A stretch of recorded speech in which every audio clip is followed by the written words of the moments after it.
Assalamualaikum warahmatullahi wabarakatuh. Perkenalkan, nama saya Susan Mumtazah dengan nomor EPM 2408 260247. Di sini saya mengambil blok hematologi and imunologi dan saya mengambil judul leptospirosis. Baik, definisi dari leptospirosis adalah penyakit zoonosis akut yang disebabkan oleh bakteri Spirochaeta genus Leptospira yang ditularkan dari hewan ke manusia melalui paparan air, tanah, atau lumpur yang terkontaminasi urin hewan terinfeksi. Penyakit ini memiliki spektrum klinis luas, mulai dari infeksi ringan menyerupai influenza hingga batuk berat yang mengancam jiwa. Dikenal sebagai penyakit Weil yang ditandai oleh ikterus, gagal ginjal, dan perdarahan. Leptospirosis merupakan masalah kesehatan masyarakat penting di daerah tropis dan subtropis, terutama pada musim hujan dan pasca banjir. Kemudian, agen penyebab leptospirosis adalah bakteri Leptospira interrogans dan beberapa spesies patogen lain dari genus Leptospira. Bakteri ini berbentuk spirochaeta, berukuran kecil, bersifat aerob, dan memiliki kemampuan bergerak aktif sehingga mudah menembus jaringan. Reservoir utamanya itu ada tikus, anjing, sapi, kerbau, babi, hewan liar lainnya. Kemudian, bakteri diekskresikan melalui urin hewan terinfeksi, mencemari lingkungan seperti air ataupun tanah. Penularan pada manusia terjadi melalui kulit yang lecet atau luka kecil, serta mukosa mata hingga hidung dan mulut. Penularan antar manusia sangat jarang. Nah, kemudian ada beberapa faktor yang dapat meningkatkan risiko terjadinya leptospirosis, antara lain, yang pertama itu tinggal di daerah endemik leptospirosis, kemudian ada paparan air banjir atau genangan air kotor, kemudian ada sanitasi lingkungan yang buruk, kemudian ada kepadatan populasi tikus yang tinggi, kemudian ada pekerjaan yang beresiko seperti petani, peternak, pekerja selokan sampah, dan nelayan. Kemudian ada juga aktivitas luar ruang seperti berenang di sungai ataupun arum jeram, kemudian musim hujan, kemudian kurangnya penggunaan alat pelindung diri seperti sepatu bot ataupun sarung tangan. Baik, kemudian ada patofisiologi leptospirosis. Ini berlangsung dalam dua fase utama, yaitu fase leptospiremia dan fase imun. Yang mana fase leptospiremia atau fase septik ini terjadi pada minggu pertama infeksi. Nah, bakteri akan masuk ke aliran darah dan menyebar ke berbagai organ hingga timbullah gejala sistemik seperti demam, nyeri otot, dan sakit kepala. Kemudian leptospira dapat ditemukan dalam darah dan cairan cerebrospinal. Sedangkan untuk fase imun itu terjadi pada minggu kedua. Nah, ditandai oleh pembentukan antibodi dan reaksi imun berlebihan, terjadinya kerusakan endotel pembuluh darah dan vaskulitis, sehingga meningkatkan permeabilitas kapiler dan menyebabkan perdarahan dan disfungsi organ. Nah, kerusakan organ utamanya itu seperti ginjal. Dia ini akan nekrosis tubular akut sehingga akan mengalami gagal ginjal akut. Kemudian ada hati yang mengalami gangguan fungsi hepatoseluler dan kolestasis dan akan menimbulkan ikterus.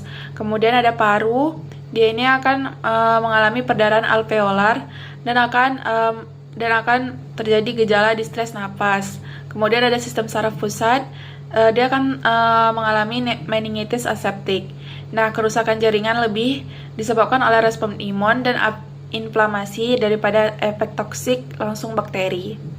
Kemudian ada diagnosis leptospirosis sering sulit karena gejala awal tidak spesifik dan menyerupai penyakit tropis lain seperti DBD, malaria, ataupun demam tifoid. Nah, kecurigaan klinis leptospirosis ini didasarkan pada yang pertama ada demam akut, kemudian ada nyeri otot hebat terutama pada betis, kemudian ada riwayat paparan air banjir atau hewan, kemudian ada conjunctival sufficient atau tanda khasnya.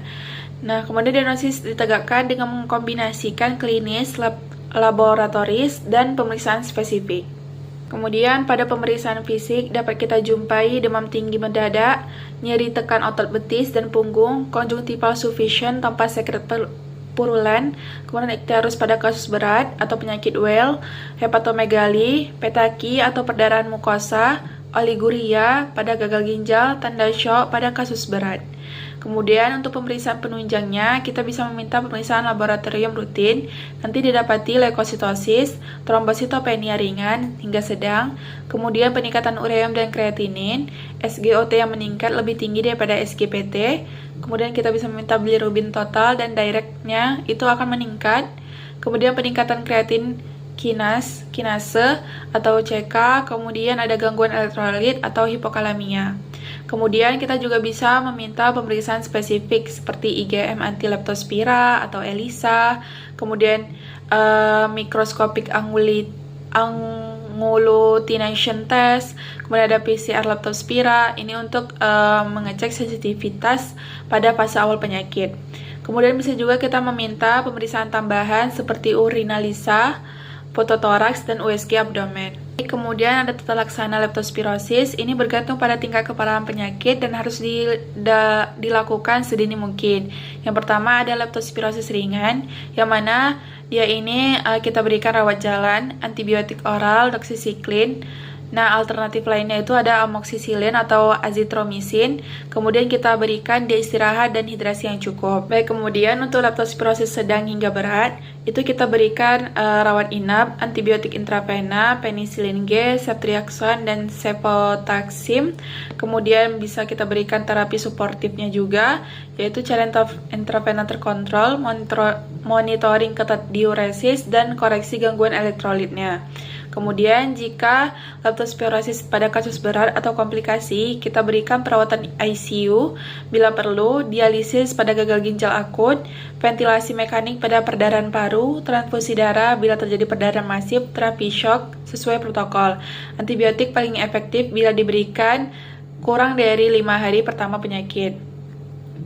Nah, komplikasi leptospirosis meliputi penyakit well, akut kidney injury, perdarahan paru yang masif, kemudian akut respiratory disease syndrome, myokarditis, meningitis aseptik, sepsis dan shock, kemudian sampai bisa kematian. Nah, kemudian untuk prognosis leptospirosisnya sendiri itu sangat bervariasi. Pada kasus ringan itu prognosisnya baik, sembuh sempurna. Nah, pada kasus berat itu mortalitasnya itu meningkat. Nah, faktor prognosis buruknya ini dikarenakan keterlambatan diagnosis dan terapi. Bisa juga karena penyakit well ataupun perdarahan paru, dan bisa juga karena faktor usia lanjut ataupun penyakit komorbid. Nah, dengan tata laksana yang cepat dan adekuat, sebagian besar pasien dapat pulih tanpa gejala sisa jangka panjang. Mungkin sekian dari saya ucapkan terima kasih dan mohon maaf apabila ada kata-kata saya yang salah. Wabillahi taufiq wal hidayah. Wassalamualaikum warahmatullahi wabarakatuh.